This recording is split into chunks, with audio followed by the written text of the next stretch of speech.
আমাকে ব্যক্তিগত আক্রমণ করছে, তার কারণ আমার পপুলারিটিতে বিজেপি ভয় পায়। আরে দূর, কে ও কে? আমরা দেখেছিলাম ওই স্যান্ডো গেঞ্জি পরে, লুঙ্গি পরে, কাগজে মুড়ে কী সব নিতে।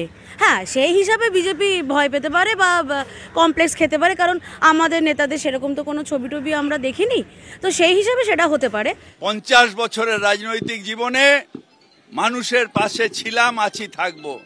পিছিয়ে পড়া মানুষকে এগিয়ে উঠিয়ে নিয়ে যাওয়ার কথা বলা কোনো অন্যায় নয়। পিছিয়ে পড়া রোহিঙ্গা বাংলাদেশিদের অনুপ্রবেশ ঘটিয়েই তো তাদেরকে উন্নত মানের মাদ্রাসায় শিক্ষা দিয়ে রোহিঙ্গা অনুপ্রবেশ বাংলাদেশি থেকে জঙ্গি বানিয়ে দিচ্ছে। কি এত বড় একটা বৈপ্লবিক কাজ করছে, এত বড় শিক্ষার প্রসার করছে, সবসময় তো বাজে কথা বললে হবে না। এই নির্লজ্জ সরকারটা আগে জানতাম তো তোলামূল পার্টি, এখন টিএমসি টেররিস্ট মেকিং পার্টি হয়ে গেছে। হিন্দুদের তো আর পালানোর জায়গা নেই। এখন আমাদের একটাই করতে হবে, দাঁড়িয়ে থেকে ফাইট ব্যাক দিতে হবে, পাল্টা মারতে হবে। তুমি একটা কুষ্ঠ রোগীকে মেকআপ করে যতই রাখো, আলটিমেট তার ওই কুষ্ঠ মার্কা চেহারাটা তোমার কিন্তু ঠিক একদিন সবার সামনে চলে আসবে। এইটা তো মনে ছিল, এতদিন তো মুখোশ পড়েছিল। ওরা এখন জঙ্গি চাষ করছে, শুধু চাষ না, হ্যাঁ, এবার লক্ষ্মী ভাণ্ডার না, এবার আর একটা দেখবে নতুন প্রকল্প আসছে 2025-এ, জঙ্গি ভাণ্ডার। তবে ও বারবার বিজেপি বলে, কারণ বিজেপি তো কোনো আঞ্চলিক সর্বভারতীয় পার্টি না, বিজেপি সত্যি সর্বভারতীয় একটা পার্টি। তো সেই বিজেপির নাম 14 বার করে কেউ যদি মালার মতো জপে বিজেপি বিজেপি বিজেপি, অতএব তার দিকেই ন্যাশনাল কেন ইন্টারন্যাশনাল মিডিয়ার ফোকাসটা তার দিকে যাবে। তো সেই জন্য কেউ নিজের পপুলারিটি বাড়ার জন্য যদি 14 বার করে বিজেপি বিজেপি করে মালা জপতে থাকে, জপুক, তাতে আমাদের কোনো সমস্যা নেই। কিন্তু আমরা এসব এই ছোটোখাটো নেতামন্ত্রীকে নিয়ে আমরা বিন্দু মাত্র চিন্তিত না। আর বিশেষ করে ওইরকম একটা অপদার্থ মেয়র কলকাতা, যেটা আমাদের দুর্ভাগ্য যে ওরকম একটা অপদার্থ মেয়র আমাদের কপালে জুটেছে। জানি না এই শনি কবে আমাদের কপাল থেকে নামবে, কবে এই রাজ্য শনিমুক্ত হবে। তবে 2025 শুনেছি মঙ্গলের বছর। যাক, এবার যেন 2025টা মঙ্গলময় হয়, রাজ্যবাসীর স্বপ্ন যেন পূর্ণ হয়, সবাই যেন একটা নতুন সূর্য 2025-এ যেন দেখতে পারে। আরে ও প্রথম থেকে সাম্প্রদায়িক, ও সাম্প্রদায়িক ছাড়া কে? আজকে যে কথাগুলো শোনো, মেকআপ করে না তুমি তোমার মুখে ব্রণ ফুসকুড়ি ঢাকতে পারো, কিন্তু একটা সময় পরে ওই মেকআপটা যখন নেমে যাবে না, তখন তোমার আসল মুখটা, আসল চেহারাটা কিন্তু সামনে আসবে। তুমি একটা কুষ্ঠ রোগীকে মেকআপ করে যতই রাখো, আলটিমেট তার ওই কুষ্ঠ মার্কা চেহারাটা তোমার কিন্তু ঠিক একদিন সবার সামনে চলে আসবে। এইটা তো মনে ছিল, এতদিন তো মুখোশ পড়েছিল, এতদিন একটা সেকুলারিজম এইসবের একটা মুখোশ পড়েছিল।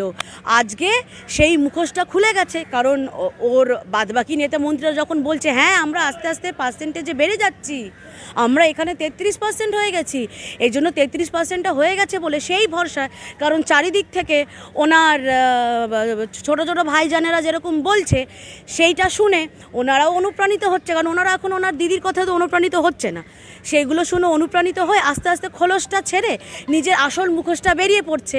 আর এই আরে ভেতরে ছিল তবেই না বেরিয়েছে কথাগুলো। আর আমরা তো কেউ মানে অশিক্ষিত না। আর দাঁড়াও, আমরা তো অশিক্ষিত না, অন্তত বাংলা ভাষাটা খুব ভালো করে বুঝি। আর উনি নিজেও উর্দু বা আরবি বলতে পারেন না যে উনি উর্দু বা আরবি ভাষায় কথাটা বলেছেন, উনি পরিষ্কার বাংলা এবং ভাঙা ভাঙা হিন্দিতে যেটা বলেছেন। তো আমরা বাঙালিরা অল্প বিস্তর সেই ভাঙা ভাঙা হিন্দি বলতেও জানি, বুঝতেও জানি। সেই মাধ্যমে উনি যে একটা ইসলামিক রাজ্য করার স্বপ্ন, যেটা উনি একদম মনের ভেতরকার স্বপ্ন, যেটা বহু আগে থেকে মিনি পাকিস্তান দিয়ে শুরু করেছিল, এখন তো আরও জঙ্গি ঢুকিয়ে, এখন আর রোহিঙ্গা বলবো না, অনুপ্রবেশকারী বাংলাদেশি, তার থেকে ওরা আপগ্রেডেড হয়ে গেছে। ওরা এখন জঙ্গি চাষ করছে, শুধু চাষ না, হ্যাঁ, এবার লক্ষ্মী ভাণ্ডার না, এবার আর একটা দেখবে নতুন প্রকল্প আসছে 2025-এ, জঙ্গি ভাণ্ডার। এবার ওরা জঙ্গি ভাণ্ডার দিয়ে যেভাবে জঙ্গি তোষণ করা হচ্ছে, যেভাবে জঙ্গিদের ওরা ঢুকিয়ে আজকে শুধু কলকাতা পশ্চিমবঙ্গ যে বিপদের মুখে আছে সেটা কিন্তু না, আজকে পশ্চিমবঙ্গের জন্য শুধু নিজেদের স্বার্থ, নিজেদের রাজনীতির লালসা স্বার্থসিদ্ধি করার জন্য পুরো ভারতবর্ষকে, আপামর ভারতবর্ষকে থ্রেটের মুখে ফেলে দিয়েছে। আজকে তোমরা নিজেরাই জানো, তোমরাই দেখাচ্ছ, যে আমাদের এনএসজি কমান্ডো দীপাঞ্জন চক্রবর্তী থেকে শুরু করে শুভেন্দু অধিকারী অবধি কাউকে কিন্তু হুঙ্কার দিতে বাদ যাচ্ছে না। কারণ কি জানে যে এই মানুষগুলো আওয়াজ তুলছে, এই মানুষগুলো আওয়াজ বন্ধ করে দিলে আজকে আরও পরিষ্কার হয়ে যাবে। রাজ্যবাসীকে বলে বলে সত্যি কথা আমরা ক্লান্ত, মানে তাও চেষ্টাটা করে যাচ্ছি, বললাম না চেষ্টাটা ছাড়বো না। পিছিয়ে পড়া রোহিঙ্গা বাংলাদেশিদের অনুপ্রবেশ ঘটিয়েই তো তাদেরকে উন্নত মানের মাদ্রাসায় শিক্ষা দিয়ে রোহিঙ্গা অনুপ্রবেশ বাংলাদেশি থেকে জঙ্গি বানিয়ে দিচ্ছে। কি এত বড় একটা বৈপ্লবিক কাজ করছে, এত বড় শিক্ষার প্রসার করছে, সবসময় তো বাজে কথা বললে হবে না। ছোট ছোট মাদ্রাসা থেকে বাচ্চাগুলোর মাথা গিলে খেয়ে চিবিয়ে খেয়ে সেই বাচ্চার দোষ দেবো না। বাচ্চাগুলো সবসময় আমি বলি কাদার তাল হয়, তুমি তাকে যেভাবে গড়বে সেভাবে হবে। তো সেই বাচ্চাগুলোকে মাদ্রাসা শিক্ষা দিয়ে তো সেই শিশু বাচ্চা থেকে জঙ্গিতে পরিণত করছে। এটা কি কম বড় কথা? আরে পিছিয়ে পড়া মানুষগুলোকেই তো নিচ্ছে, যদি প্রপার যে কোনো ধর্মের হোক না, ওই একটা ধর্মের লোকের ক্ষেত্রেই কিন্তু হচ্ছে।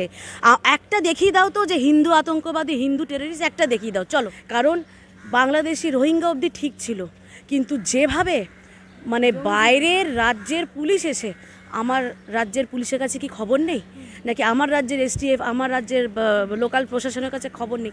এটা বিশ্বাস করি না। হতে পারে অনেক মতবিরোধ থাকতে পারে, আমরাও নানা রকম কথা বলে থাকতে পারি, কিন্তু আমি এটাও জানি, এটা বিশ্বাস করি না যে আমার রাজ্য প্রশাসনের সেই ক্ষমতাটা নেই। ক্ষমতাটা আছে, প্রয়োগই করা হচ্ছে না। তো তাদেরকে তো ব্যর্থ করে অকেজো করে বসিয়ে রাখা হয়েছে। আমার এইটুকু বিশ্বাস আছে আমার প্রশাসনের ওপর। প্রশাসন যদি চায় না, মন্দিরের সামনে থেকে একটা চটি অবধি চুরি হয় না। এইটুকু আমার জানে না তুমি না, তোমাদের কি ধারণা জানে না? পুলিশের কাছে নখদর্পণের সব আছে। পুলিশ চাইলে একটা দিন, আমি রাজ্য ছেড়ে দিলাম, কলকাতা পুলিশ চাইলে না পুরো কলকাতা আজকে ডেটে সাফ হয়ে যাবে। শুধু গুলশান না, আমি শুধু এটা তো বলবো না, এখান থেকে রাজাবাজার, পার্ক সার্কাস, গুলশান কলোনির মতো জায়গায় যদি সার্চ তল্লাশি করে, আর ওই ক্যানিং আর মুর্শিদাবাদ যেতে হবে না। কারণ এটা তো সেফ ল্যান্ড, এখানে তো জানে, এখানে তো তাদেরকেই ভোটার লিস্টের নামটা ওঠে কি করে? স্থানীয় আসছি না বাবা, ওরে বাবা, এই যে বড় বড় আমরা ডায়লগ শুনছি না যে সব নাকি বিএসএফ এর দায়িত্ব, সব নাকি কেন্দ্রীয় সরকারের দায়িত্ব, অমিত শাহর দোষ। মানলাম, এটাও একটা কত বাজে নোংরা ন্যারেটিভ সেট করা হচ্ছে। আজকে বিএসএফ এর ওপর কি সুন্দরভাবে মানুষকে খেপিয়ে তুলছে, প্রান্তিক মানুষগুলোকে কিন্তু খেপিয়ে তুলছে যে ও বিএসএফ করছে না, বিএসএফ করছে না। আরে প্রোটোকল বলে তো একটা জিনিস আছে, সেটা যদি না থাকতো মানে 1 থেকে 2 ঘন্টার মধ্যে বুঝিয়ে দিত। সেটা আছে বলেই একটা রাজ্য সরকারের প্রোটোকল আছে, একটা কেন্দ্রীয় সরকারের প্রোটোকল আছে বলে কেন্দ্রীয় সরকার সেটা করতে পারছে না। এই যে দিনের পর দিন ফেন্সিংটা করার জন্য জমিটা চাওয়া হচ্ছে, আজকে এটা প্রথম না, আজ 2 থেকে 3 বছর হয়ে গেল। তাহলে আপনি 2 থেকে 3 বছরের মধ্যে জমিটা দিতে পারলেন না, কিসের জন্য? আপনি খুলে রাখলেন কারণ আপনার ভোট ব্যাংকের জন্য, যাতে বাংলাদেশ থেকে ঢুকুক, বাংলাদেশ রোহিঙ্গা ওই জলপথে ওই বাংলাদেশের বর্ডার পেরিয়ে ঢুকুক, আমার ভোট ব্যাংক বাড়বে, আমি এখানে জঙ্গি তৈরি করব। আজকে আমি ন্যাশনাল সিকিউরিটিকে আমি কম্প্রোমাইজ করলাম। এত লোভ! এই নির্লজ্জ সরকারটা, আগে জানতাম তো তোলামূল পার্টি, এখন টিএমসি টেররিস্ট মেকিং পার্টি হয়ে গেছে। এর থেকে লজ্জার সব মেনে নিয়েছিলাম, যতগুলো কারাপশান ছিল না তাও মেনে নিয়েছিলাম, কারণ সেটা শুধু আমাদের অবধি ছিল, আমাদের ভবিষ্যৎ, আমাদের সন্তানের ভবিষ্যৎ, রাজ্যের ভবিষ্যৎ, এইটুকু ছিল। কিন্তু আজকে এই নোংরা পার্টিটা আজকে দেশের ভবিষ্যৎ, দেশের সিকিউরিটি নিয়ে অবধি খেলছে। বিএসএফ এর কোনো, প্রথম কথা বিএসএফ এর দোষটা হয় কি করে? বিএসএফ তো ধরবে, বিএসএফ ধরার পর কি করে এটা বাচ্চা জানে, তাকে আলটিমেট রাজ্য সরকারের পুলিশের হাতেই তুলে দিতে হয়। তাদেরও আসছি, তারপর রাজ্য সরকারের পুলিশের কি করছে, তারা টাকা নিচ্ছে, তারা টাকা নিয়ে ছেড়ে দিচ্ছে। চলো, বিএসএফের দোষ 1 নম্বর, এটা একটা ক্ল্যারিফাই করলাম। দ্বিতীয় নম্বর কি, যে এই যে যারা ধরা পড়ছে যে ভোটার আধার পাসপোর্ট, কারা? সব গ্রাম পঞ্চায়েতের প্রধানরা, কেউ না কেউ এইভাবে জড়িয়েই আছে। আমাদের গ্রাম পঞ্চায়েত, আমাদের নেতা, তাহলে সেখানেও টিএমসির নেতারা এখানে জড়িয়ে আছে। 2 নম্বর। 3 নম্বর, সব বাদ দিলাম, ভোটার লিস্টটা কারা তৈরি করে? আমি আসছিলাম, ওটাতেই তো আসছিলাম যে সব মেনে নিলাম, সব বিএসএফের দোষ, সব কেন্দ্রীয় সরকারের দোষ। ভোটার লিস্টটা আমরা বাড়ি বাড়ি গিয়ে স্ক্রুটনিটা তো আমরাই করছি, একটা বুথ লেভেলের কর্মচারী কিন্তু বাড়ি বাড়ি গিয়ে স্ক্রুটনি করছে। চলো, সেটাও মেনে নিলাম। তাহলে গোড়ায় গলতটা শস্যের মধ্যে ভূতটা কোথায় বুঝতে পারছো? আজকে আমি তুমি একটা সামান্য রেকটিফাই যদি বানানের একটা ABCD বেশি পড়ে যায়, সেইটা রেকটিফাই করতে তোমার আমার জুতো শুকতলা খসে যাচ্ছে। আর এরা কি সুন্দর এসে আবার একটা না, দ্বৈত নাগরিকত্বা, এখানকারও নাগরিক আবার বাংলাদেশেরও নাগরিক, এখানে এসেও সব সুযোগ সুবিধা নিচ্ছে, আমাদের দেশে এসে আমাদের দেশের খেয়ে আমাদেরই শেষ করার প্ল্যান করছে বাংলাদেশি মুসলিমগুলো, আমাদের খেয়ে আমাদের কি মারা ছক করছে। তারপর গিয়ে আবার এখানকার সুযোগ সুবিধা, কন্যাশ্রী থেকে শুরু করে সব সুযোগ সুবিধা নিচ্ছে, আবার বাংলাদেশেরও সুযোগ সুবিধা নিচ্ছে। আর আমরা কবে জাগবো? মরে যাবার পর। আজকে আমরা চারিদিক দিয়ে ঘিরে গেছি, এই একটা কথা চিৎকার করে সবাইকে এটাই বলতে চাইছি কি খুব সুপরিকল্পিতভাবে আমাদের কিন্তু চারদিক থেকে কিন্তু ঘেরা হচ্ছে। আর আমাদের হিন্দুদের একটা সমস্যা কি, আমরা কিন্তু উগ্র জাতি না, আমরা সবসময় মেনে নিই, সব সময় মেনে নিই। আজকে এই মেনে নেওয়ার ফলটাই কিন্তু এখানে, মরলে আমি একা মরবো না। আমি তো TMCর হিন্দু ভাই বোনেদেরও বলছি, কিছুদিন আগে তোমরাই খবর দেখালে না যে একটা TMCর মহিলাকে কিভাবে তার উপর ফতোয়া জারি করা হয়েছে। আরে ভাই, তোরাও তো ছাড় পাচ্ছিস না। ওরা যদি নিজেদের ধর্মের ক্ষেত্রে এক হতে পারে, আমরা কেন হব না? যে যা রাজনীতি করছিস কর, সেটা তো বড় কথা না, কিন্তু যখন প্রশ্ন ধর্ম রক্ষার হবে, সেটা আমাদের সবার আগে করা উচিত। একদম দেশ আর ধর্ম রক্ষার ক্ষেত্রে, কারণ দেশ দিয়েই, ধর্ম দিয়ে কিন্তু একটা দেশের পরিচয়। আজকে এই যে 57টা ইসলামিক কান্ট্রি তো আছে, 57টা ইসলামিক কান্ট্রিতে শান্তি আছে? কিসের জন্য ওরা আলাদা হয়েছিল? আজকে হিন্দু শূন্য করতে করতে, না হিন্দুদের বিতাড়িত করো, হিন্দুদের খালি করতে করতে আজকে হিন্দুদের কিচ্ছু নেই। হিন্দুদের এই একটাই দেশ, এবার হিন্দুরা কোথায় পালাবে? হিন্দুদের তো আর পালানোর জায়গা নেই। এখন আমাদের একটাই করতে হবে, দাঁড়িয়ে থেকে ফাইট ব্যাক দিতে হবে, পাল্টা মারতে হবে। অন্যদিকে দেখছি কাঞ্চন মল্লিক, উত্তরপাড়ার বিধায়ক, ওনার মেয়ের জন্মের খরচের বিল 6 লক্ষ টাকা বিধানসভায় জমা দিয়েছে। আচ্ছা, উনি এতদিন MLA হয়ে 6 লক্ষ টাকা উনি তুলতে পারেননি, প্রথম কথা। আর দ্বিতীয় কথা হচ্ছে, বিধানসভায় তো আমার যতদূর মনে হয় সরকারি কাজকর্মের বিলগুলো জমা করা হয় না, ওখানে নাকি বিধায়কদেরও স্বাস্থ্য বিল টিল দেওয়া হয়। ও আচ্ছা, না আমি ভাবলাম যে হয়তো সরকারি কোনো সমবেত প্রচেষ্টায় হয়তো ওনার এই প্রোডাক্ট, তো সেই জন্য হয়তো উনি সেই বিলটা জমা দিয়েছেন। তো হ্যাঁ, ঠিক আছে। কিন্তু আমি এটা শুনে আশ্চর্য হলাম যে ওরকম একটা বৃহত্তর দলে, আঞ্চলিক সর্বভারতীয় দলে MLA-র মানে সামান্য 6 লাখ টাকা আজ অবধি উনি কামিয়ে উঠতে পারেননি, এইটা শুনে খুব আশ্চর্য হলাম। না, এখানে সরকারি হোক, যেখানে হোক বাচ্চা হয়েছে, তার বিলটা বিধানসভায় দিতে হবে। উনি তো অভিনেতা, ওনার স্ত্রীও অভিনেত্রী, তাহলে কি হলো? তাহলে কেন বিলটা, এই টাকাটা তো সেই ঘুরে ফিরে তো সাধারণ মানুষের টাকাগুলো। ছাড়বো কেন? সমস্যাটা তো এখানেই।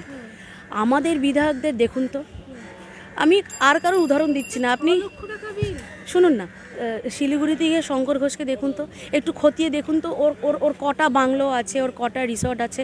এই তো বিধাননগরে এক সামান্য কাউন্সিলর, সে এত বড় একটা ক্রাইম করে, একটা মানুষের প্রায় মানে মরমর অবস্থা করে, একটা প্রমোটারের, তাকে নাকি পুলিশ খুঁজে পাচ্ছে না।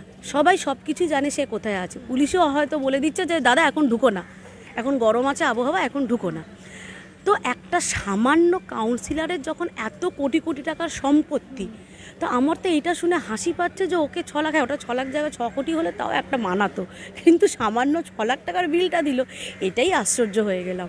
6 লক্ষ টাকা বিল দিদি, একটা বাচ্চা জন্মানোর জন্য 6 লক্ষ টাকা। হ্যাঁ, তো তোমার আমার মতো তো, আমরা তো আর সরকারি হাসপাতালে তোমার আমার মতো ব্যাপারটা তো না, একটা বিধায়কের সন্তান হচ্ছে বলে কথা। দেখো, আমিও তো মা, আমি সন্তান নিয়ে বা এই জিনিসগুলো নিয়ে কটাক্ষ করাটা মানে সত্যি মানে চিপ লাগে নিজেকে, বা এটা করবো না। কিন্তু সে যদি একটা মানে পিছিয়ে পড়া বা একটা অনুন্নত বা একজন গরিব একটা বাবা হতো, একটা মানাতো, এইগুলো ঠিক আছে, এইগুলোই তো ওদের থেকে এক্সপেক্টেড। তো আর কি করণীয় আছে?